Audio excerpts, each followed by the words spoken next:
I'm going to tell you something that has been going on, actually happened on Friday, and you will understand why in a minute.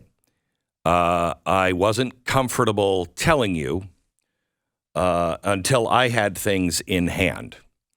And I was going to tell you on Monday, but a few news stories, small news stories, came out about this thing, and I really realized how important this was to the left.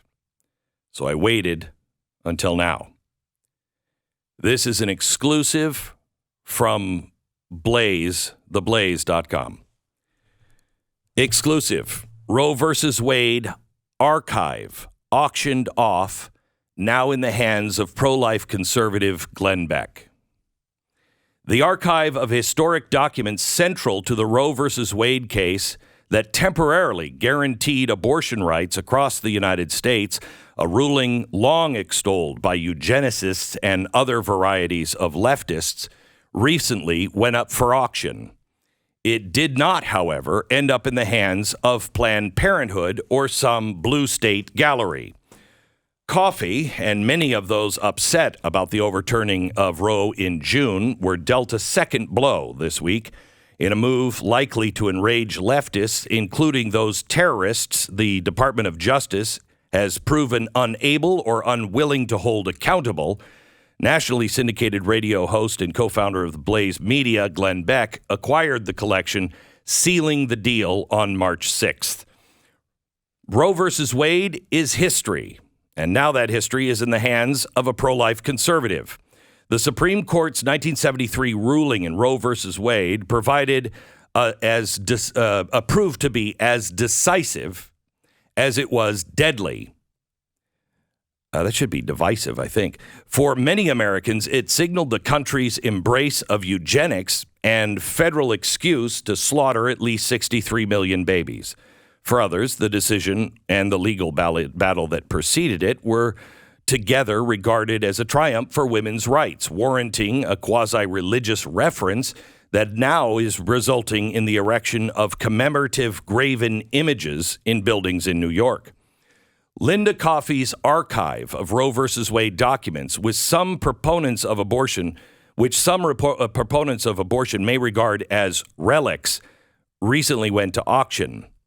According to the Los Angeles auction house Nate D. Sanders Auctions, Coffey's collection documents the entire journey from the letter Coffey wrote to Sarah Weddington proposing that the two women work together to challenge the Texas abortion statute, to the receipt of $15 given to Coffey after filing the case in Texas, to the original affidavit signed by Norma McCorvey, otherwise known as Jane Roe, to the Supreme Court quill pins given to Coffey by the court after successfully arguing the case.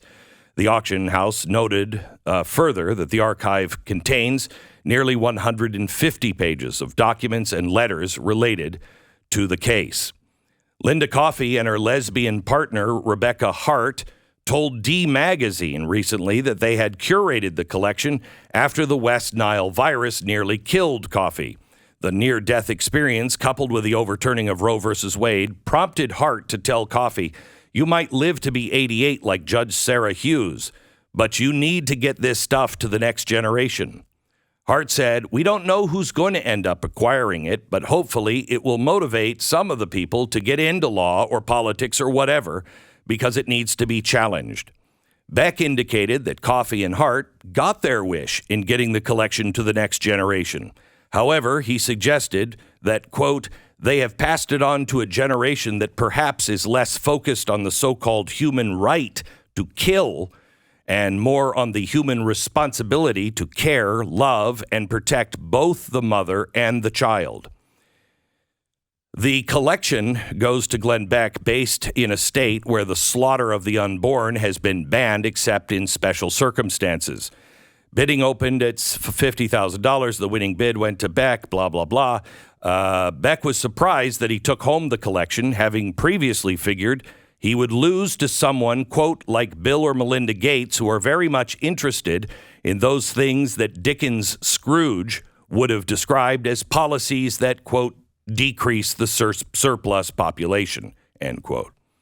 Although the price was steep, Beck and his wife both agreed the real price of these documents were the lives of at least 60 million children. If we can use this to help expose this culture of death and Moloch worship, any monetary price we could personally pay would be worth it. These documents chronicling the efforts that ultimately led to tens of millions of deaths and the strengthening of what some reckon to be a culture of death will now be provided with added historic context of pain, suffering, and deaths resulting from the ruling. Beck said, I think the case joined with the testimony of those who have now had abortions, who have been forever scarred, will be a powerful presentation. It's not just the life of the baby we should be concerned about, but also the mother. The killing of one's unborn child can hold a mother in suffering for the rest of her life. Beck considers the juxtaposition of cause and consequence when presenting Coffey's collection to be incredibly important, as it sheds light on the darkness and the evils that come from making science our God and the cheapening of life. Those like Margaret Sanger, he said, are no better than those doctors and nurses that were killing the children who were deemed useless eaters. Margaret Sanger, the founder of Planned Parenthood, is a long-celebrated icon of pro-abortion activists who sought to sterilize so-called undesirables by force and other means. In Sanger's own words, morons, mental defectives, and epileptics, along with criminals, the poor, the illiterate, and the unemployed, were unfit to breed and should therefore be precluded from doing so. In a 1923 New York Times article, Sanger wrote, quote, birth control is not contraception indiscriminately and thoughtlessly practiced. It means the release and cultivation of better racial elements in our society and the gradual suppression, elimination, and the eventual extermination of defective stock, those human weeds which threaten the blooming of our finest flowers of American civilization, end quote. Margaret Sanger, who started the Negro Project in 1939, wrote to a project director suggesting that black ministers had to gain the trust of the communities the birth control initiative was supposed to victimize, saying, quote, we do not want word to go out that we want to exterminate the Negro population, end quote. The New York Post recently reported that nearly 24 million black babies have been aborted since 1973. Beck intimated that Kofi's archives will be at home in his collection documenting the culture of death and its proponents. I have in my German eugenics collection the last prescription Joseph Mengele wrote at the Children's Hospital that he heralded. It was for the drug that they used to kill the children, most of the times without the knowledge of parents. The writing of that script was the last act before he left and opened his, quote, hospital in Auschwitz. What is happening here in America with not only abortion, but also gender mutilation and euthanasia is evil. It is the same blood sacrifice that we have seen throughout the history of man.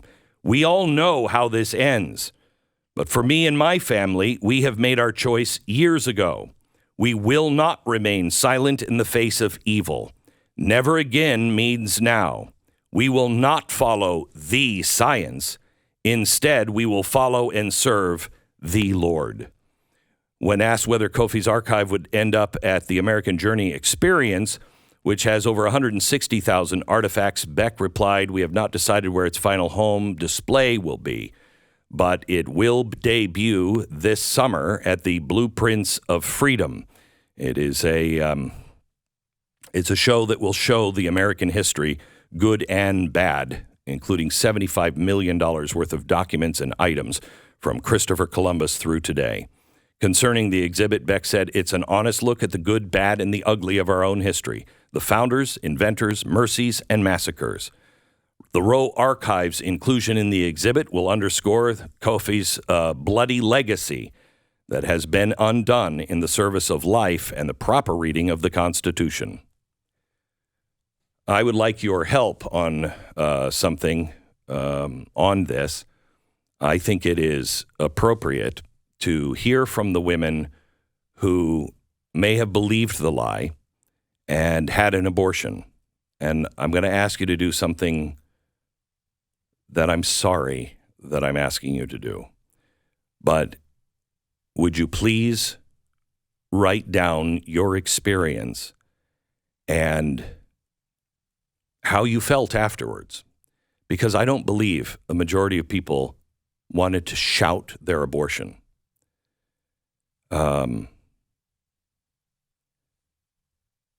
This is evil, what it does to children, but what it does to mothers as well. I'm going to give you a post office box to send those to on tomorrow's program. But I also want to ask, if you were a baby that mom tried to abort, would you write to us as well? I'd like to keep this with the collection. By the way,